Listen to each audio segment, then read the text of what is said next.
क्या बोल रहा है? A solid sphere rolls down to different inclines planes of same heights but at different angles of inclination. A part है, will it reach at the bottom with same speed in each case? Second part है, will it take longer to roll down in one plane than other? Third part है, if so which one and why? ये एक बहुत ही standard question है, standard problem of rolling along inclined plane.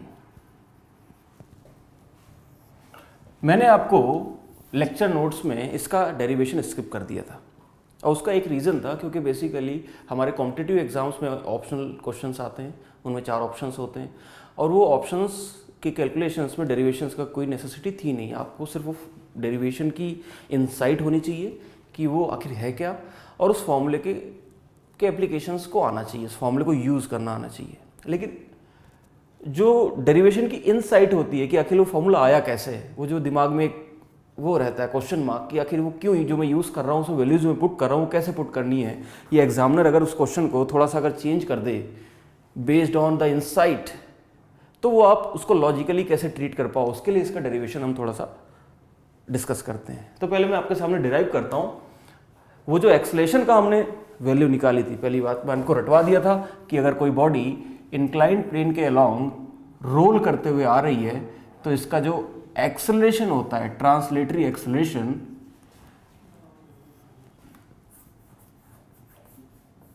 जो इसका acceleration होता है, एक्सेलरेशन एंगुलर एक्सेलरेशन नहीं एक्सेलरेशन, इसकी वैल्यू मैंने आपको डायरेक्टली बताई थी, याद रखनी है, g sine theta upon 1 plus I upon m r square, where I is the moment of inertia of this rolling object, क्योंकि ये स्फेयर भी हो सकता है, ये रिंग भी हो सकती है, डिस्क भी हो सकती है, और mass and m r the radius and the masses of this object.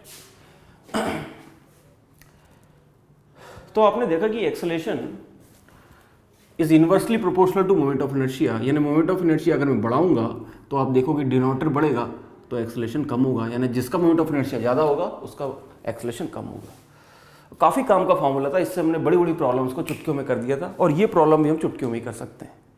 देखूं अगर इसको कायदे से देखूं तो अगर उसने बोला क्या है कि भाई एक सेम हाइट ली इसने, एक हाइट h ली और यहां से 2 इंक्लाइंड प्लेन ड्रॉ कर दिए, एक θ1 और एक θ2, और दोनों जगह इसने एक रोलिंग स्फेयर को छोड़ दिया विद इनिशियल स्पीड 0. तो जब ये नीचे यहाँ से जाएगा और जब ये यहाँ से जाएगा तो दोनों के केस में एक्सेलरेशंस की वैल्यूज़ अलग अलग होगी, लेकिन दोनों के केस में आई सेम होगा, एम सेम होगा, डिनोमिनेटर दोनों के केस में सेम होगा क्योंकि ऑब्जेक्ट जो रोल करते हुए नीचे जा रहा है वो सेम है. तो क्लियरली आप देख सकते हो ये जो A2 आएगा आपका, ये A2 आएगा कितना, जी साइन θ2 अपॉन 1 प्लस आई बाय एम आर स्क्वायर, और जो आपका A1 आएगा वो कितना आएगा, जी साइन θ1 अपॉन 1 प्लस आई बाय एम आर स्क्वायर. तो आई तो दोनों केस में सेम ही है, सिर्फ क्या अलग है, थीटा, ये थीटा चेंज है, बाकी सारा एक्सप्रेशन सेम है.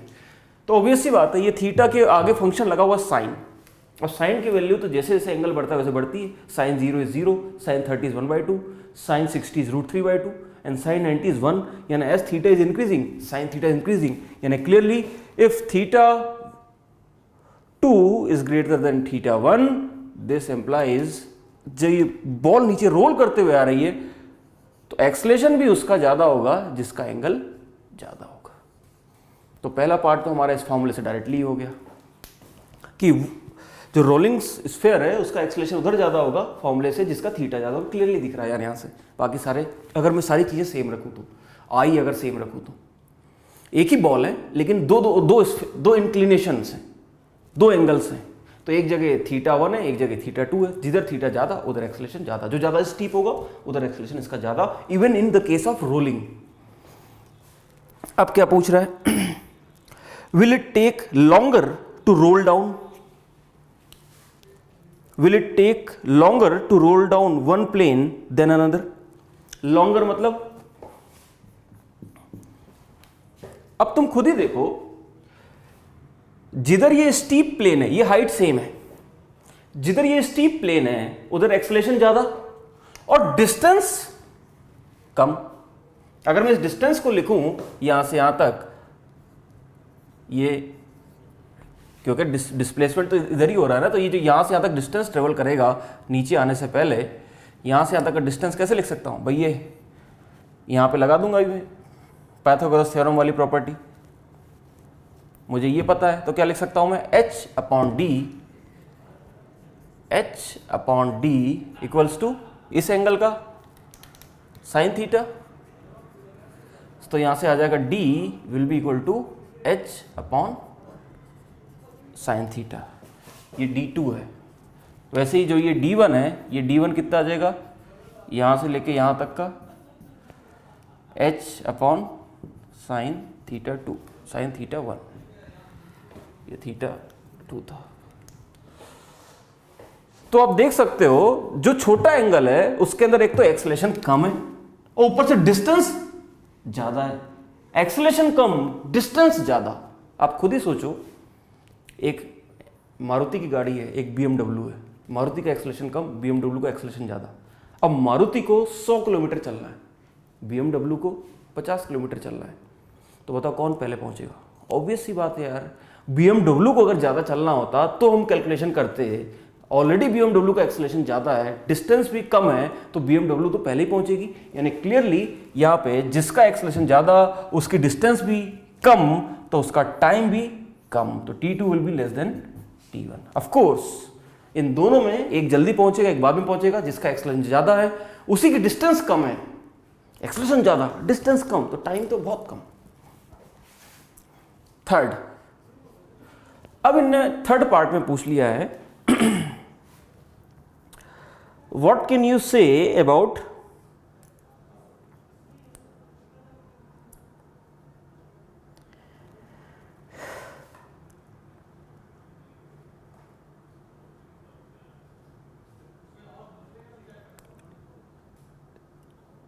will it reach the bottom with same speed।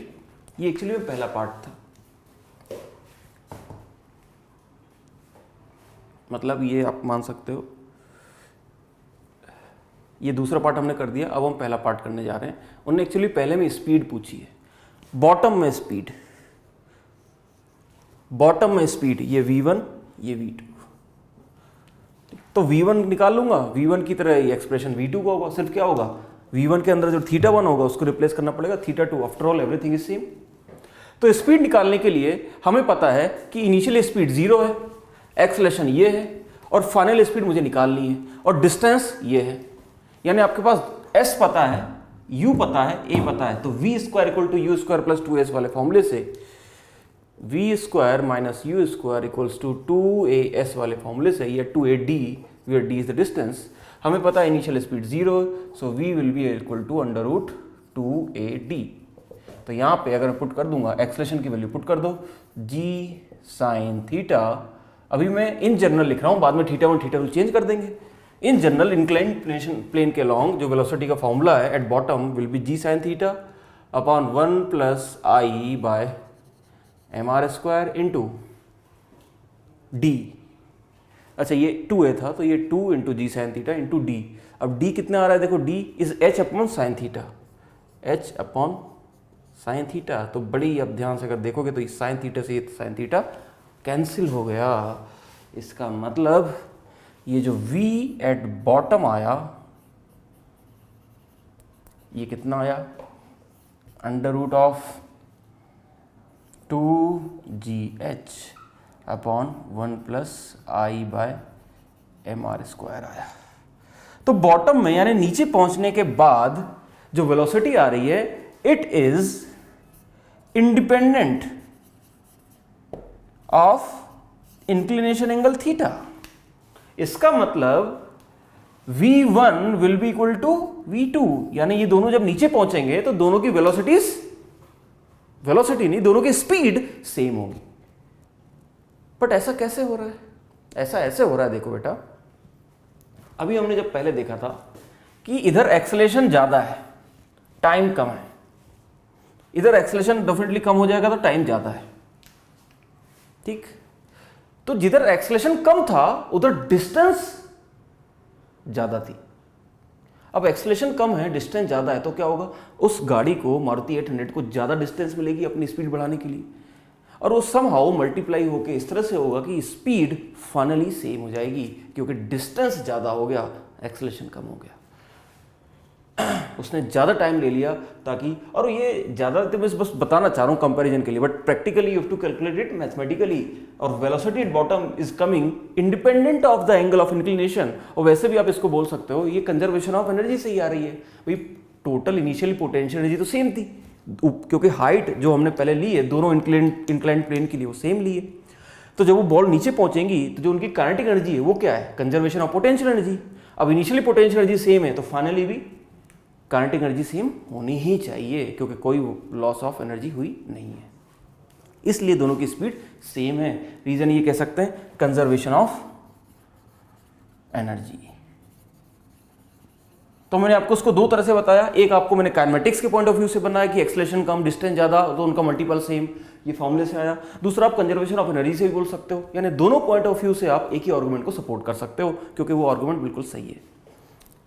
चलिए नेक्स्ट करते हैं। अच्छा हाँ, मैं इसके प्रूफ की बात कर रहा था। वैसे आपने को ये देख के समझ में आ गया होगा कि इस क्वेश्चन में ऐसा कोई प्रूफ की रिक्वायरमेंट है नहीं, आप इस क्वेश्चन को भी बिना प्रूफ के कर सकते हो। बट फिर भी एक बार इसको प्रूफ करते हैं कि एक्सेलरेशन का फॉर्मूला एग्जैक्टली आया कैसे, ताकि आपको अगर कुछ और डिफिकल्ट क्वेश्चंस पूछे जाएं या आपको टॉर्क और एक्सेलरेशन को रिलेट करना आ जाए इन रोलिंग मोशन, तो वो मैं आपको सिखाता हूँ। देखो, तो आप देख सकते हैं proof of this formula A is equal to G sin theta upon 1 plus I by mr square for a body of radius r, mass m, rolling on a surface। देखो रोलिंग का मतलब होता है नो स्लाइडिंग।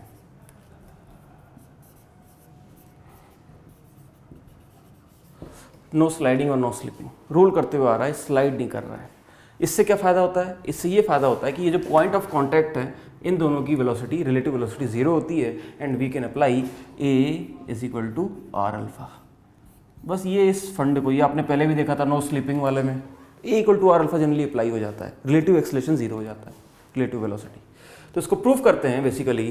तो सबसे पहले step तो यही होगी, सॉल्यूशन फ्री बॉडी डायग्राम। अगर मैं इसका फ्री बॉडी डायग्राम बनाऊं, ये इंक्लिनेशन प्लेन है, दिस इज एंगल थीटा।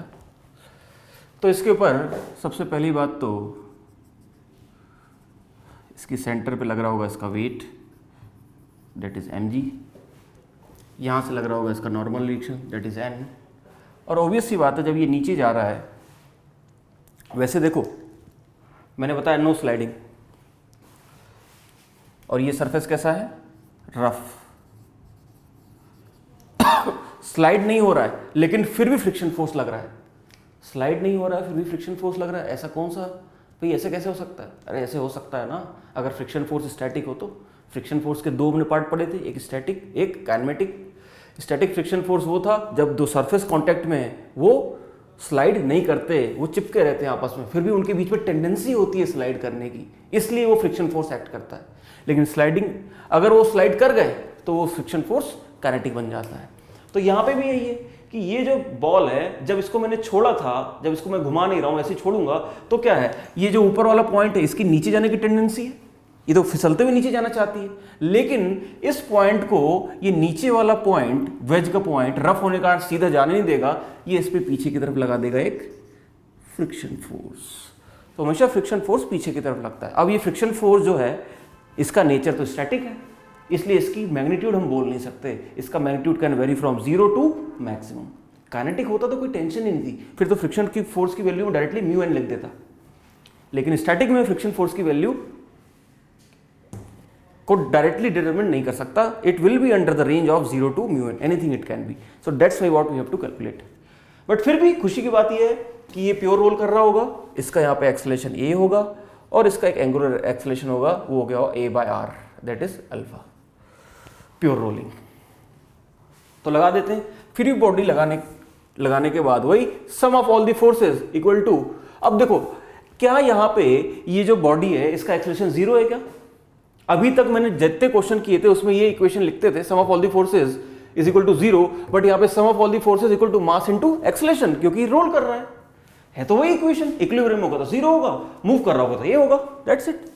ऐसे ही तो इस इक्वेशन को लिखने के लिए वो आप देखो इसका मोशन किस डायरेक्शन के अलॉन्ग हो रहा है, ना तो x के अलॉन्ग हो रहा है ना y के अलॉन्ग हो रहा है, तो मैं कौन से फोर्सेस के अलॉन्ग बैलेंस करूं? Obviously along inclined, along inclined. तो लिख देते हैं इंक्लाइंड के अलॉन्ग अगर इस पे फोर्सेस बनाऊं तो आप देख सकते हो ये mg है, mg का कंपोनेंट करना पड़ेगा, इस डायरेक्शन में mg का जो कंपोनेंट होता है वो मैंने रटवा रखा है, mg sin थीटा होता है, नीचे की तरफ जो mg का कंपोनेंट होता है वो mg cos थीटा होता है। तो इस डायरेक्शन में अलोंग द इंक्लाइंड आप देखोगे there are only two forces, mg and friction force. ये नॉर्मल एक्शन तो परपेंडिकुलर डायरेक्शन में, तो ये एक्सेलेरेशन की डायरेक्शन में तो ये आएगा ही नहीं, तो हम यहाँ पे लिख सकते हैं mg sin थीटा, वही f equal to m a, बड़ा फोर्स माइनस छोटा force equal to acceleration minus f equal to m a. This will be our first equation. Clear? अब दूसरी इक्वेशन लिखने के लिए यहाँ पे दो वेरिएबल हैं, एक तो फ्रिक्शन फोर्स एक एक्सेलेरेशन है, तो दो इक्वेशन चाहिए। अब हम लगा देंगे वही, क्योंकि रोल कर sum of all the torques equal to I alpha, लेकिन याद रखना यहाँ पे torque about centre of mass, ये भी body, I will be centre of mass. Whenever a body rolls always it is recommended to write torque about its center of mass। इससे pseudo force का torque नहीं generate होता है, ये आपको सोचना ही नहीं है। कोई बॉडी अगर रोल कर रही है तो जब भी आप टॉर्क की इक्वेशन लिखोगे तो उसके सेंटर ऑफ मास से पास होने वाली एक्सिस के अबाउट लिखोगे, यानी ये सेंटर ऑफ मास से पास होने वाली एक्सिस ICM के अबाउट लिखोगे। तो सेंटर ऑफ मास वाली एक्सिस के अबाउट किसी भी मोमेंट पे अगर मैं देखूं तो फ्रिक्शन फोर्स सीधा लग रहा होगा, बाकी ये जो नॉर्मल है और ये mg है, इन दोनों के टॉर्क तो आएंगे ही नहीं, यानी torque due to friction force plus torque due to normal plus torque due to mg will be equal to ICM into alpha। तो क्लियरली यहां से इस अल्फा को मैं लिख सकता हूं a by r, और यहां से mg का टॉर्क, क्योंकि mg तो सेंटर ऑफ मास से ही पास कर गया, देखो इसका ये भी फायदा है सेंटर मास को मानने का, उसका नॉर्मल भी सेंटर मास से पास कर जाएगा तो उसका टॉर्क भी 0।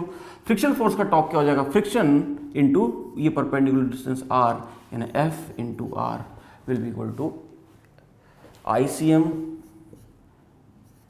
Into a by r। तो यहां से आपका आ जाएगा f is equal to I upon I by r square into a। This will be second equation. तो पुट कर देंगे हम यहां से सेकंड इक्वेशन को फर्स्ट इक्वेशन में, so you will get finally that mg sin theta minus I by r square into a will be equal to ma। एक उधर ले जाता हूँ मैं, तो यहाँ से आ जाएगा mg sin theta equal to a common लिया तो ये आया I by r square plus m।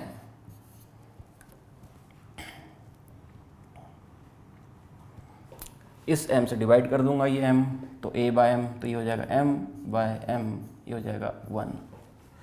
तो एक्सलेशन की वैल्यू आपकी आ जाएगी a is equal to g sin theta upon ये हो जाएगा 1 प्लस ये I upon ICM about centre of mass upon mr square. तो हमने प्रूफ कर दिया acceleration along inclined plane is nothing but this standard formula. तो कॉन्सेप्ट क्लियर हुआ, फ्री बॉडी डायग्राम बनाइए, फोर्सेस को आइडेंटिफाई कीजिए, एक इक्वेशन फोर्स की लिखिए, लेकिन ये इक्वेशन कभी एक्स वाई के लॉन्ग लिखते हैं, कभी इंक्लाइन के लॉन्ग लिखना पड़ेगा, जैसा मोशन होगा उसके हिसाब से लिखना पड़ेगा। दूसरी इक्वेशन टॉर्क की लिखनी पड़ेगी, लेकिन टॉर्क हमेशा किसके आउट लिखेंगे, सेंटर ऑफ मास। 2-3 इक्वेशन आएंगी, सॉल्व करेंगे। और प्योर रोलिंग में एक चीज़ ध्यान रखना है, ये रिलेशन काफ़ी काम का है, A=R जनरली यूज़ हो जाता है। ये 3 इक्वेशन के बाद ये क्वेश्चन सॉल्व हो जाता है तुरंत। बहुत ही ईजी प्रोसेस है और रिपीटेटिव प्रोसेस है। चलिए अब आगे चलते हैं।